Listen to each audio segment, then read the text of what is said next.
श्यामची आई. लेखक साने गुरुजी. रात्र पहिली. सावित्री व्रत. आश्रमातील प्रार्थना झाली. सारे सोबती सभोवती मंडलाकार बसले होते. श्यामच्या मुखचंद्राकडे सर्वांचे डोळे लागले होते. तो भ्रातृसंघ म्हणजे एक अपूर्व दृश्य होते. वाळवंटातील झरा अधिकच सुंदर व पवित्र वाटतो. अंधारात एक किरणही आशा देतो. सध्याच्या निष्प्रेम काळात मला काय त्याचे, अशा काळात असे प्रेमळ संघ म्हणजे परम आशा होय. त्या भातृसंघातील प्रेमासारखे प्रेम अन्यत्र क्वचितच पाहावयास सापडले असते. तो आश्रम म्हणजे त्या गावातील जीवनाला, साचीव जीवनाला स्वच्छ ठेवणारा जिवंत व पवित्र झरा होय. गावात सर्वत्र शांतता होती. आकाशात शांतता होती. काही बैलांच्या गळ्यांतील घंटांचा गोड आवाज दुरून ऐकू येत होता. वारा मात्र स्वस्थ नव्हता. तो त्रिभुवन मंदिराला सारखा प्रदक्षिणा घालीत होता. आपली अखंड प्रार्थना गुणगुणत होता. श्यामने सुरुवात केली. माझ्या आईचे माहेर फार श्रीमंत नव्हते, तरी सुखी होते. माहेरी खाण्यापिण्याची ददात नव्हती. माझ्या आईचे माहेर गावातच होते. माझ्या आईचे वडील फार कर्मठ व धर्मनिष्ठ होते. माझी आई सर्व भावंडांत मोठी होती. माझ्या आईवर तिच्या आईवडिलांचे फार प्रेम होते. माझ्या आईला माहेरी कोणी आवडी म्हणत, कोणी बयो म्हणत. आवडी खरेच लहानपणापासून ती सर्वांना आवडत असे. बयो खरेच ती जगाची बयो होती, आई होती. माहेरची गडी माणसे, कांडपिणी, पुढे मोठीपणीही जेव्हा माझ्या आईला बयो म्हणून हाक मारीत, तेव्हा ती हाक किती गोड वाटे म्हणून सांगू. ती हाक मारण्यात असलेला जिव्हाळा हृदयालाच कळे. माझ्या आईला 2 भाऊ व 1 बहीण होती. माझ्या आईची आई अत्यंत नियमित व दक्ष होती. तिच्या घरातील भांडी आरशाप्रमाणे स्वच्छ असत. माझ्या आईचे लग्न लहानपणीच झाले होते. सासर श्रीमंत होते. सासरची मंडळी गावात सरदार म्हणून मानली जात. निदान ते तरी स्वतःला तसे समजत.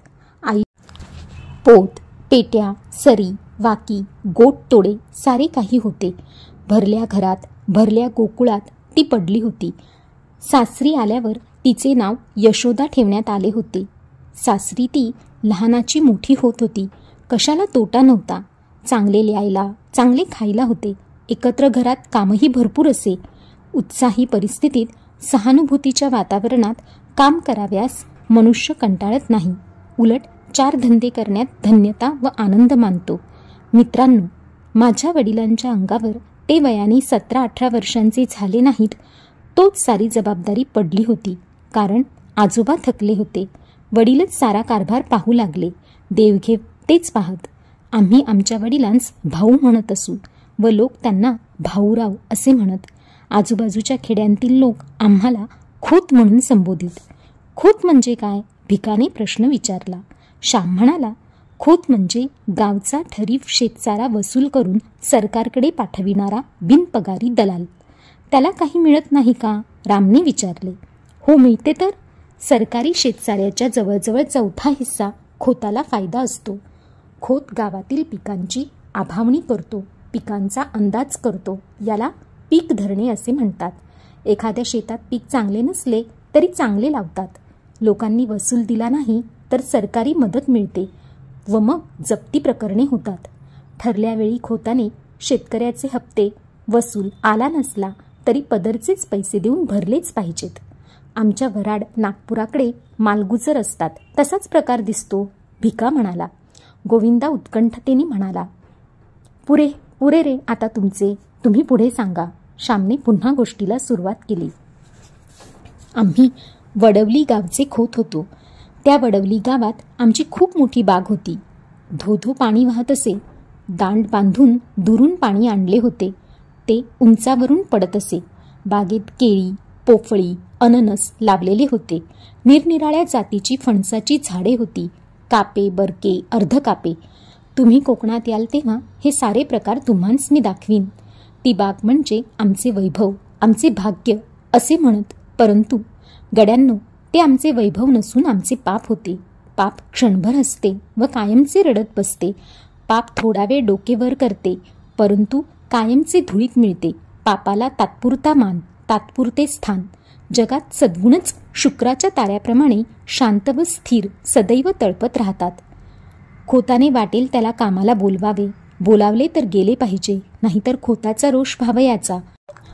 गावातील कष्टाळू बायका माणसांनी वांगी लावावी, मिरच्या कराव्या, कणगरे, करिंदे, रताळी लावावी, भोपळे, कलिंगडे याचे वेल लावावे. परंतु या सर्वांवर खोताची नजर असावयाची. खरोखर या जगात दुसऱ्याच्या श्रमावर जगणे यासारखे दुसरे पाप नाही. दुसऱ्याला राबवून, रात्रंदिवस श्रमवून, त्यांना तुच्छ मानून आपण गाद्यागिर्द्यांवर लोळावे यासारखा अक्षम्य अपराध नाही. माझ्या आईच्या अंगाखांद्यावर जे दागिने होते ते कोठून आले? पाणीदार मोत्यांची नथ. खेड्यातील गरीब बायकांच्या डोळ्यांतील मोत्यांसारख्या मुलांच्या अश्रूंची ती बनलेली होती. त्या गरीब लोकांच्या सोन्यासारख्या मुलांच्या तोंडांवरील हास्य व अंगावरील बाळसे आणि तजेला हिरावून आणून माझ्या आईला सोन्याचे गोटतोडे करण्यात आले होते. हे सत्य परमेश्वराला माझ्या आईला पटवून द्यावयाचे होते. तो माझ्या आईला जागे करणार होता. माझे वडील स्वभावाने दुष्ट होते अशातला भाग नाही, परंतु पूर्वजांची प्रथा त्यांनी चालू ठेवली. खोताच्या अवास्तव अधिकाराचा त्यांना अभिमान वाटे. कोणी ऐकले नाही की तर त्यांना वाटे हे कुणबट माजले. कुणब्याला कुणबट म्हणावयाचे व म्हाराला म्हारडा म्हणावयाचे, अशी ही पद्धत ठरलेली. असे म्हणताना आपणच माजलो आहोत, सत्तांध झालो आहोत हे त्यांच्या लक्षातही येत नसते. वडिलांच्या हातात नवीनच कारभार आलेला, तथापि त्यांना फारसा अनुभव आला नव्हता. खोतपणाच्या तोऱ्यात एखादे वेळेस वाटेल ते बोलून जात व अनेकांची मने दुखविली जात. पूर्वजांची ही पापे होतीच. पाप किंवा पुण्य काही मरत नाही. जगात काही फुकट जात नाही. जे पेराल ते पिकेल, जे लावाल ते फोफावेल, फळेल. एकदा काय झाले, ती अवसेची रात्र होती. भाऊ वडवलीस गेले होते. सकाळी 8 वाजता ते त्या गावी जाऊन पोहोचले होते. आज गावाला जाऊ नका, आज अवस आहे वगैरे घरातील मंडळींनी त्यांना सांगितले. परंतु भाऊ म्हणाले, कसली अवसनी कसला शनिवार? जे व्हावयाचे ते होणार. प्रत्येक दिवस पवित्रच आहे. प्रत्येक दिवस देवाच्या घरूनच येतो. ते वडवलीस गेले. दिवसभर राहिले. 3 सांजा झाल्या व ते घरी परत जाण्यास निघाले. घरोब्याच्या एका म्हातारबाईने सांगितले, भाऊदा, 3 सांजा म्हणजे दैत्याची वेळ. यावेळेस जाऊ नका. त्यातून अवसेची काळरात. बाहेर अंधार पडेल. तुम्ही नाल्याजवळ जाल, तोच अंधार होईल. येथेच वस्तीला राहा. कोंबड्याला उठून थंड वेळेस जा. भाऊंनी ते ऐकले नाही. ते म्हणाले, म्हातारे, अगं पायाखालची वाट. झाली रात म्हणून काय झाले? मी झपाझप जाईन. दूध काढतात तो घरी पोचेन. भाऊ निघाले. बरोबर गडी होता. त्या म्हातारीचा शब्द जाऊ नका सांगत होता. फळणारी पापे चल राहू नको म्हणत होती. गावातील लोकांनी निरोप दिला. एकजण भेसूर हसला. काहींनी एकमेकांकडे पाहिले. भाऊ व गडी निघाले. अंधार पडू लागला. परमेश्वराचे, संतांचे व सतीचे अश्रू चमकू लागले. वडवली गावापासून 1.5 कोसावर एक पर्या होता. पावसाळ्यात त्याला उतार होत नसे. तो पर्या खोल दरीतून वाहत होता. त्याच्या आजूबाजूस किर्र झाडी होती. त्या झाडीत वाघसुद्धा असे. तेथून दिवसाढवळ्याही जाव्यास नवशिक्यास भय वाटे. परंतु भाऊ निर्भयपणे जात होते. त्यांना भीती माहिती नव्हती. भूते खेते, जीवजीवाणू कसलेच भय त्यांना वाटत नसे. भाऊ दरीजवळ आले. एकदम शीळ वाजली. भाऊ जरा चपापले. पाप हे भित्रे असते. झुडपातून अंगाला काव फासलेले मांग बाहेर पडले. भाऊरावांच्या पाठीत सोट्या बसला व त्या सरशी ते मटकन खाली बसले. झटकन गडी पळत गेला. भाऊंना खाली पाडण्यात आले. मांगांच्या हातातील सुरे चमकत होते. भाऊंच्या छातीवर मांग बसला. चरचर मान चिरायची ती वेळ. करंदीच्या जाळीत रातकिडे ओरडत होते. शेजारच्या भवनातून एक भुजंग फुत्कार करीत सणकण निघून गेला. मांगाचे तिकडे लक्ष नव्हते. इतक्यात एका म्हातारीने ओरड केली, अरे बामणाला मारले, खोताला मारले रे, धावा. ते मांगही जरा भ्यायले. भाऊ त्या मांगांना म्हणाले, नको रे मला मारू. मी तुमचे काय केले? सोडा मला. ही अंगठी, ही सल्लेजोडी, हे 100 रुपये घ्या. सोडा मला. दिनवाणेपणाने त्या मांगांना ते विनवित होते. म्हातारीच्या ओरडण्याने कोणीतरी येत आहे असे दिसले. कोणाची तरी चाहूल लागली. मांगांनी त्या अंगठ्या, ती सल्लेजोडी, ते 100 रुपये घेतले व त्यांनी पोबारा केला. ते मांग काही खरेखुनी नव्हते, या कामात मुरलेले नव्हते, पण दारिद्र्यामुळे हे घोर कर्म करावयास ते प्रवृत्त झाले होते. त्या क्रूर कर्माच्या मुळाशीही दया होती, प्रेम होते. स्वतःच्या मुलाबाळांच्या प्रेमाने त्यांची खाखा दूर व्हावी म्हणून ते मांग तो खून करू पाहत होते. कोणी म्हणतात की जगात कलह स्पर्धा हेच सत्य आहे, परंतु त्या कलहाच्या मुळाशी, या धडपडीच्या मुळाशीही प्रेम आहे. ते प्रेम संकुचित आहे एवढेच. सृष्टीचे अंतिम स्वरूप प्रेम आहे, युद्ध नाही. सहकार्य आहे, द्वेष वा मत्सर नाही. असो, भाऊंच्या बरोबरचा गडी जो पळत सुटला तो थेट आमच्या पालगड गावी गेला. त्याने घाबऱ्या घाबऱ्या आमच्या घरी जाऊन सारी हकीकत सांगितली. आमच्या घरातील व गावातील पुरुष मंडळी लगेच चालून गेली. पालगडला पोलीस ठाणे होते, तेथे वर्दी देण्यात आली. घरात बातमी येताच आकांत झाला. साऱ्यांच्या तोंडचे पाणी पळाले. घरात दिवे लागले होते, परंतु साऱ्यांची तोंडे काळवंडली होती. कस्से खाणे आणि कस्से पिणे, तेथे तर प्राणाशी प्रसंग होता. त्यावेळेस आम्ही कोणी झालेलो नव्हतो. आईला समजू लागले होते. बायकांना लवकर समजू लागते. माझी आई ती सारी कथा आम्हाला सांगे. आई देवाजवळ गेली. निर्वाणीचा तोच एक सखा. देवाजवळ जाऊन आईने पदर पसरला. ती म्हणाली, देवा नारायणा, तुला माझी चिंता, तुला सारी काळजी. आई जगदंबे, तुझी मी मुलगी, मला पदरात घे, माझे कुंकू राख, माझे चुडे अभंग ठेव, माझे सौभाग्य. नको आई, आई, त्यावर कुऱ्हाड नको पडू देऊ. मी काय करू, कोणते व्रत घेऊ? देवा, माझी करुणा येऊ दे तुला. तू करुणेचं सागर, येऊ देहू घरी सुखरूप, पाहीन त्यांना डोळे भरून. नांदू तुझ्या आशीर्वादाने सुखाने जन्मभर. मला दुसरे काही नको. नकोत हे दागिने, नकोत ती मोठी वस्त्रे, कशाला मेली ती खोती, नको मला काही नको. पती हाच माझा दागिना, तेवढा दे देवा. असे म्हणत आई विनवू लागली, रडू लागली. आईने देवाला आळविले, प्रार्थिले, परंतु नुसती प्रार्थना काय कामाची? प्रत्येक गोष्टीत त्याग पाहिजे, व्रत पाहिजे. माझ्या आईने या रात्री सावित्रीचे व्रत घेतले. मित्रांनो, जीवनाच्या कठीण प्रसंगी धीर द्यावयास भारताच्या इतिहासात कितीतरी दिव्य स्त्री पुरुष रत्ने आहेत. राम आहे, हरिश्चंद्र आहे, सीता आहे, सावित्री आहे. तुम्ही इतिहासात लिहा किंवा लिहू नका, सावित्री अमर आहे. स्त्रियांना सदैव ती धीर देईल, मृत्यूशी झगडण्याचे धैर्य देईल. मनुष्याचा पवित्र व निर्मळ निश्चय मरणाजवळ झगडण्यासही बळ देत असतो. माझ्या आईचे सौभाग्य आले. भाऊ घरी आले. त्या वर्षापासून आई सावित्रीचे व्रत करी. दरवर्षी ज्येष्ठी पुनव येण्याच्या आधी 2 दिवस ती उपवासास सुरुवात करी. घेतलेले व्रत कधी सोडता येत नाही. या व्रतात वटपूजा करावयाची असते. आकाशाला कवटाळू पाहणाऱ्या चिरंजीव अक्षय वटाची पूजा करून अक्षय सौभाग्य मिळवावयाचे. वटवृक्षाचे कुळ वाढो, ते जगाला छाया देऊ, आधार देऊ. वटवृक्ष उंच वर जाऊन जणू स्वशरीराने देवाच्या पायाला स्पर्श करतो. त्याप्रमाणे कुळालाही वर जाण्याची, उन्नत होण्याची सदैव इच्छा असो. वटवृक्षास अनेक पारंब्या व तणावे फुटतात. त्याप्रमाणेच कुळविस्तार होऊ व कुळाला बळकटी येऊ. या व अशाच शेकडो भावना या वटपूजेने कळत वा नकळत बायकांच्या जीवनात येत असतील. सावित्री व्रताचे दिवस जवळ येत चालले म्हणजे माझी आई गंभीर होत असे. मी त्या संबंधीचीच एक आठवण सांगणार आहे. आतापर्यंतची ही प्रस्तावनाच होती. त्यावेळेस मी 8-9 वर्षांचा असेन. सावित्री व्रताला आरंभ होणार होता. माझी आई हिवतापाने आजारी होती. हिवताप सारखा तिच्या पाठीस लागला होता. या व्रतात 3 दिवस वडाला 108 प्रदक्षिणा घालावयाच्या असतात. आईला जरा चालले तरी घेरी येत होती. आईने श्याम अशी हाक मारली. मी आईजवळ गेलो व विचारले, काय आई, काय होते, पाय का चेपू?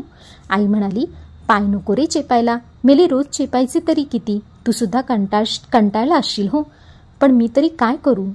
आईचे ते करुण शब्द ऐकून मला वाईट वाटले. मी रडू लागलो. आई पुन्हा म्हणाली, श्याम, तू दिवसभर काम करून दमतोस हो, पण उद्यापासून तुला आणखी एक काम 3 दिवस करायला सांगणार आहे. करशील ना तू बाळ? कोणते काम? आई, मी कधी तरी नाही म्हटले आहे का? मी म्हटले. आई गहीवरून म्हणाली, नाही, तू कधीसुद्धा नाही म्हणत नाहीस. हे बघ, उद्यापासून वटसावित्रीचे व्रत सुरू होईल. मला वडाला 108 प्रदक्षिणा घालता येणार नाहीत. मला भोवळ येईल. कशी तरी पारावर तुझा हात धरून जाईन, पूजा करीन, 3 प्रदक्षिणा घालीन, बाकीच्या प्रदक्षिणा तू घाल हो बाळ. असे म्हणून आईने माझा हात आपल्या हातात घेतला. प्रेमळ व करुण अशा दृष्टीने तिने माझ्याकडे पाहिले. आई, माझ्या तू प्रदक्षिणा कशा चालतील? मी विचारले. चालतील हो बाळ, देवाला डोळे आहेत. देव काही मेला नाही, त्याला सारे समजते, कळते. तू म्हणजे मीच, नाही का? अरे, तू माझ्या पोटचा गोळा, माझाच जणू भाग, माझेच तू रूप. तू प्रदक्षिणा घालशील त्या माझ्याच होतील. मी दुबळी आजारी आहे हे देवाला माहीत आहे.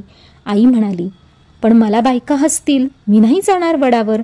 शाळेत जाणारी मुले मला बघतील व शाळेत आहारे बायको असे म्हणून माझी फजिती करतील. मला लाज वाटते, मी नाही जाणार. शिवाय शाळा बुडेल, मास्तर रागवतील.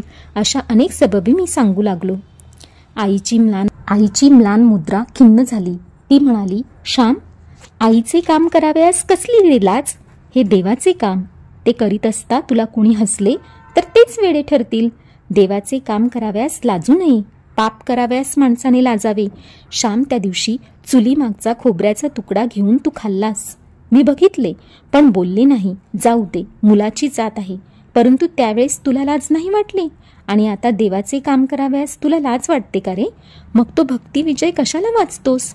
तो पांडव प्रताप कशाला वाचतोस? तुझा आवडता श्रीकृष्ण घोडे हाकी, धर्माघरची उष्टी काढी, काम करावयास, प्रदक्षिणा घालावयास तुला लाज वाटते का? नसलास जाणार तर मी जाईन. हो, येऊन जाऊन काय होईल? मी भोवळ येऊन पडेन, मरेन तर सुटेन एकदाची. देवाजवळ तरी जाईन. परंतु श्याम, तुमच्यासाठीच जगते रे, असे म्हणून आईने डोळ्यांना पदर लावला. आईचे शब्द माझ्या मनात खोल गेले. माझे हृदय विरघळले, पाझरले, पावन झाले. देवाचे काम करावयास लाजू नको, पाप करण्याची लाज धर. थोर शब्द. आजही ते शब्द मला आठवत आहेत. आजकाल ह्या शब्दांची किती जरुरी आहे. देवाच्या कामाची, देशाच्या कामाची, भारत मातेच्या कामाची आम्हास लाज वाटते. परंतु वाईट पुस्तके वाचण्याची, वाईट सिनेमा पाहण्याची, तपकीर ओढण्याची, बिडी सिगारेट ओढण्याची, सुपारी खाण्याची, चैन करण्याची लाज वाटत नाही.